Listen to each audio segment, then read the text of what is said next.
भारत में है, फैजाबाद भी भारत में है और ओवैसी भी भारत में है। अब फैजाबाद की तारीख इनको नहीं मालूम, जो शाम में 6 बजे टीवी पर बैठते हैं, 8 बजे बैठते हैं, 9 बजे बैठते हैं, ऐसा बैठकर भाषण देते हैं, खुतबा देते हैं और ऐसा देते हैं कि बस नरेंद्र मोदी उनको देखे तो कहे कि ये तो मेरा घर वाला। क्या कहा उन्होंने कि ओवैसी को अयोध्या नहीं जा रहे? मेरे भाई, अयोध्या भी जाएंगे, क्यों नहीं जाएंगे? हम जब कश्मीर गए तो अयोध्या नहीं जाएंगे। और फैजाबाद की तारीख, इनको नाम फैजाबाद से इतनी जलन क्यों है? पेट में दर्द क्यों होता है? फैजाबाद की जेल में क्या अशफाकुल्लाह को फांसी नहीं दी गई थी? क्या फैजाबाद की जेल में अशफाकुल्लाह को जब फांसी दी जा रही थी तो क्या अशफाकुल्लाह जब फांसी के फंदे पर जा रहा था तो उसकी जबान पर कुरान की आयतें थी? जब अशफाकुल्लाह फांसी के फंदे पर गया तो रास्ते में जेल के लोगों से मिलकर कहा कि खुदा हाफिज, मैं अपने रब से मिलने जा रहा हूं। क्या अशफाकुल्लाह ने जब फांसी का फंदा लेकर उसको चूमा और अपने गले में डाला तो पूछने वाले ने पूछा कि बता मरने वाले, तेरी आखिरी ख्वाहिश क्या है? तो अशफाकुल्लाह ने क्या ये नहीं कहा कि ला के रख दे खाके वतन मेरे कफन में? ये मोहब्बत के मज़ाहिर अशफाकुल्लाह ने कहा। हमको बोलना पड़ता है, वरना ये 6 बजे, 8 बजे, 9 बजे बैठकर जो चीखे मारते हैं, जो पुकारते रहते हैं कि हम माई बाप देख लो हमको मारती तारीफ में,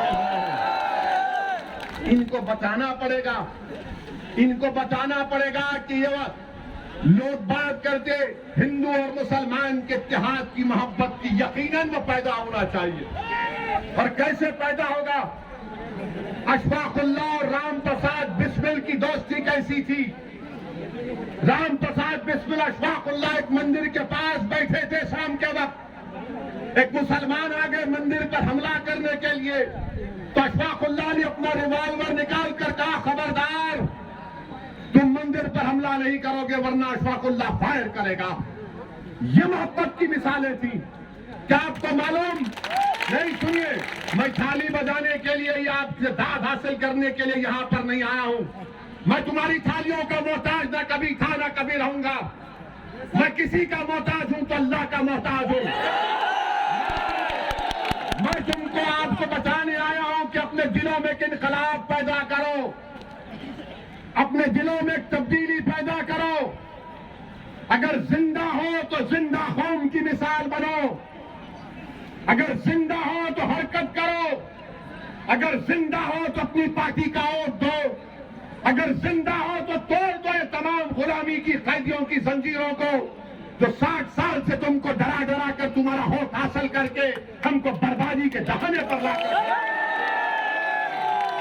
मेरे अजीज दोस्तों और बुजुर्गों, अशफाकुल्लाह शहीद को एक मुसलमान जेलर जाकर अशफाकुल्लाह से कहता है कि अशफाकुल्लाह, तुम गवाही माफी बन जाओ, तुम ये तमाम जो दीगर हिंदू हैं जिन पर काकोरी ट्रेन का मुकदमा हुआ, तुम उनके खिलाफ बोलो। तो अशफाकुल्लाह ने कहा, मैं एक मुसलमान हूं और बाकी मेरे साथी हिंदू हैं, मैं अपने आप को गिरने नहीं दूंगा, ना अपनी कौम को गिरने दूंगा। मैं अंग्रेजों के खिलाफ था और रहूंगा।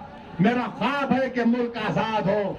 मैं आज रुदौली में खड़े होकर आप तमाम से अपील कर रहा हूं कि अगर हम अशफाकुल्लाह के ख्वाबों को पूरा करना चाहते हैं, अगर हम राम प्रसाद, पंडित राम प्रसाद बिस्मिल के ख्वाबों को पूरा करना चाहते हैं, तो अशफाकुल्लाह ने ये ख्वाब देखा था। अशफाकुल्लाह ने ख्वाब देखा था कि मुल्क जब आजाद होगा तो यहाँ पर सबको उनका हिस्सा मिलेगा। अशफाकुल्लाह ने ख्वाब देखा था कि मैं फांसी के फंदे पर चढ़ जाऊंगा, 27 साल की उम्र में अपनी जवानी को इस मुल्क पर कुर्बान कर दूंगा, मगर आने वाले नौजवानों का मुस्तकबिल खराब नहीं होगा। नौजवानों, रुदौली के गय्योर नौजवानों, उत्तर प्रदेश के मेरे गय्योर नौजवानों, तुमको अशफाकुल्लाह के ख्वाबों को पूरा करना है। तुमको पंडित राम प्रसाद बिस्मिल की तरह उस मोहब्बत की निशानियों को बताना है। और मोहब्बत होगी तो गुलामी नहीं होगी, हिस्सेदारी की मोहब्बत होगी, हिस्सेदारी की मोहब्बत होगी। ख्वाब अशफाकुल्लाह ने देखा था, अब उन ख्वाबों को पूरा करना आपकी जिम्मेदारी है। ख्वाब देखना शुरू करो और ख्वाबों को पूरा करने के लिए जिद्दोजहद करना पड़ेगा। यकीनन रास्ते में मसाइब और मुश्किलात आएंगे, कोई रास्ता आसानी से हम अपनी मंजिल मकसूद को आसानी तक नहीं पहुंच पाएंगे। जुस्तजू करना पड़ेगा, जिद्दोजहद करना पड़ेगा, ईसार और कुर्बानियों के मजारे करना पड़ेगा।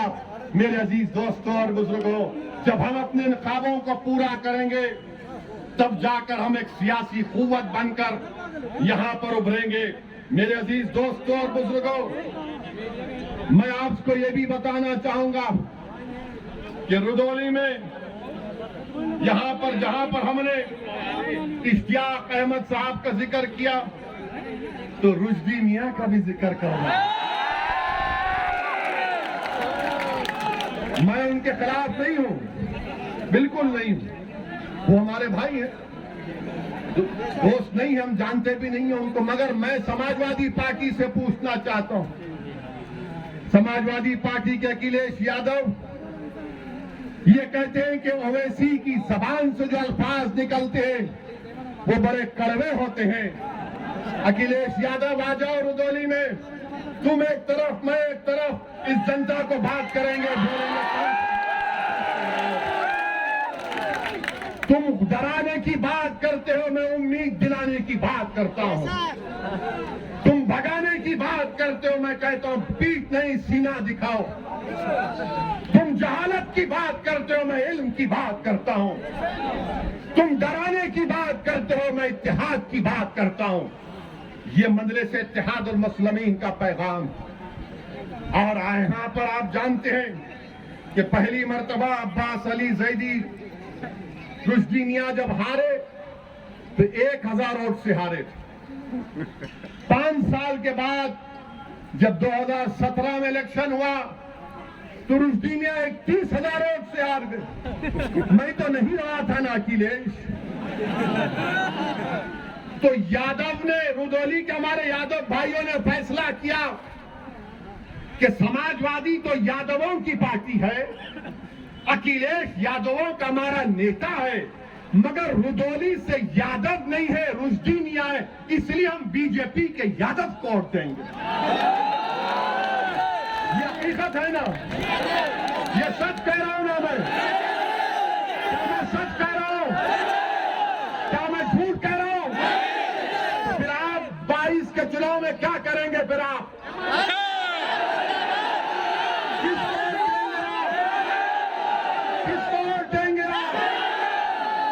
ये काम करके दिखाना है, सिर्फ जज्बात में आकर नहीं कहना है, बल्कि कामयाब करना है अपनी पार्टी को।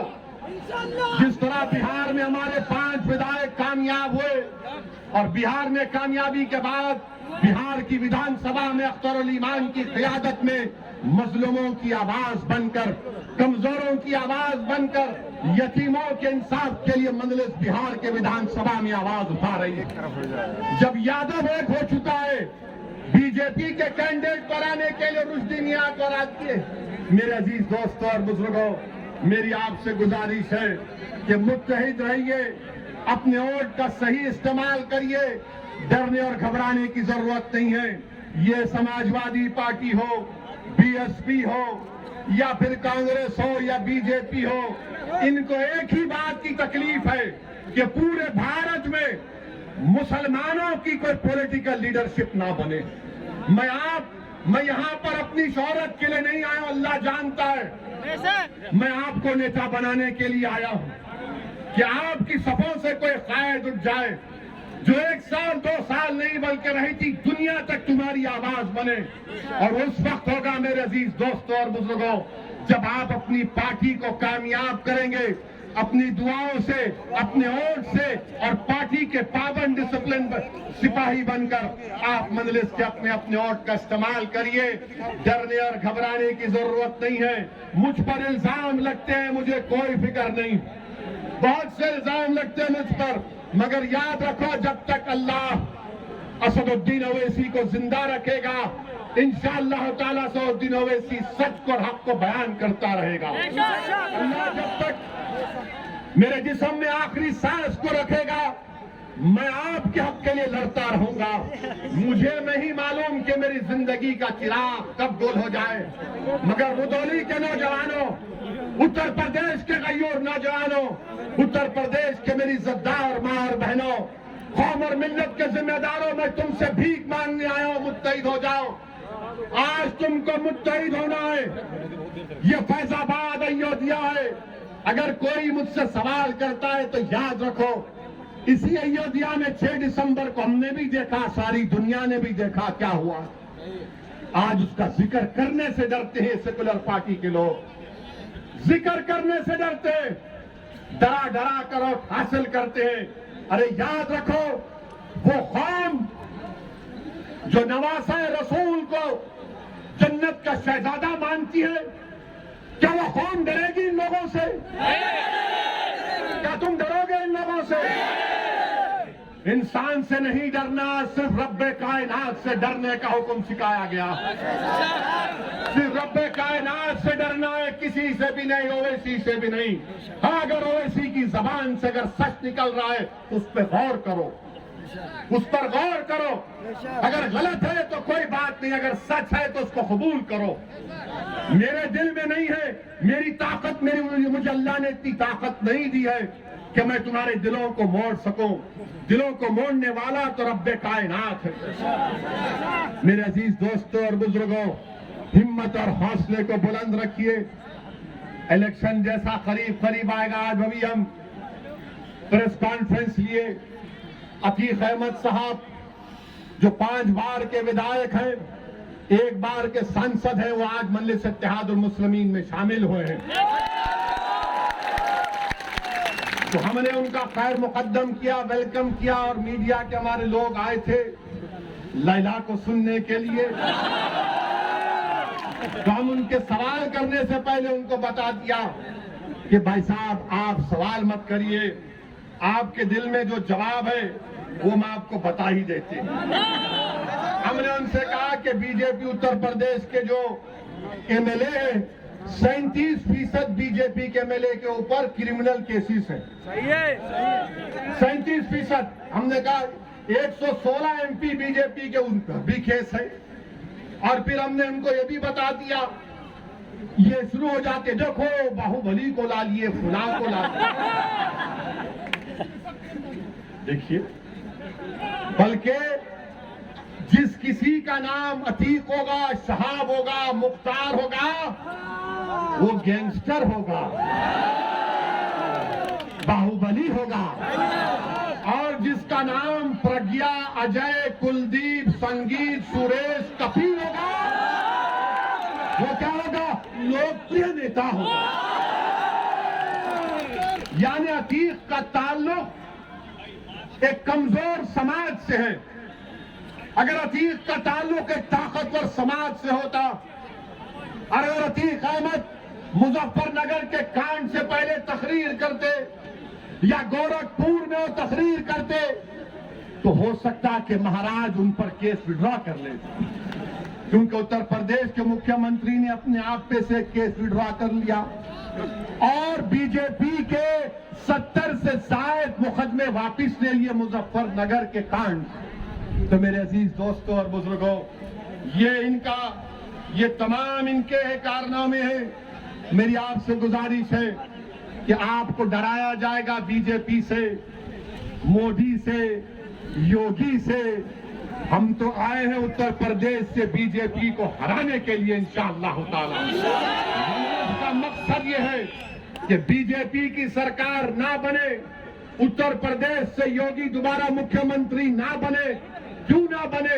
क्योंकि योगी आदित्यनाथ की सरकार ने गंगा में लाशें बह रही थी, ऑक्सीजन नहीं था, दवाएं नहीं थी, जलाने के लिए लकड़ी नहीं थी, दफनाने के लिए जमीन नहीं थी।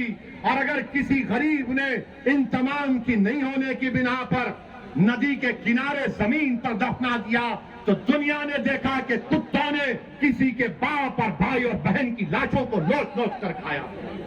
ये हुआ है, इसीलिए बीजेपी की मुखालिफत करना है। मंजलिस के अपने अपने वोट का इस्तेमाल करिए, मंजलिस को कामयाब करिए, ये सेकुलरिज्म की कामयाबी होगी। पार्लियामेंट में आपने देख लिया, कोई आकर ये कहेगा इस सेकुलर पार्टी का, अरे ओवैसी के तो 2 MP हैं, क्या थाड़ लेगा। अरे भारत की पार्लियामेंट देखती है कि असदुद्दीन ओवैसी के साथ इम्तियाज जलील है, दूसरी तरफ मोदी के 300 हैं, मगर जब एक तुम्हारा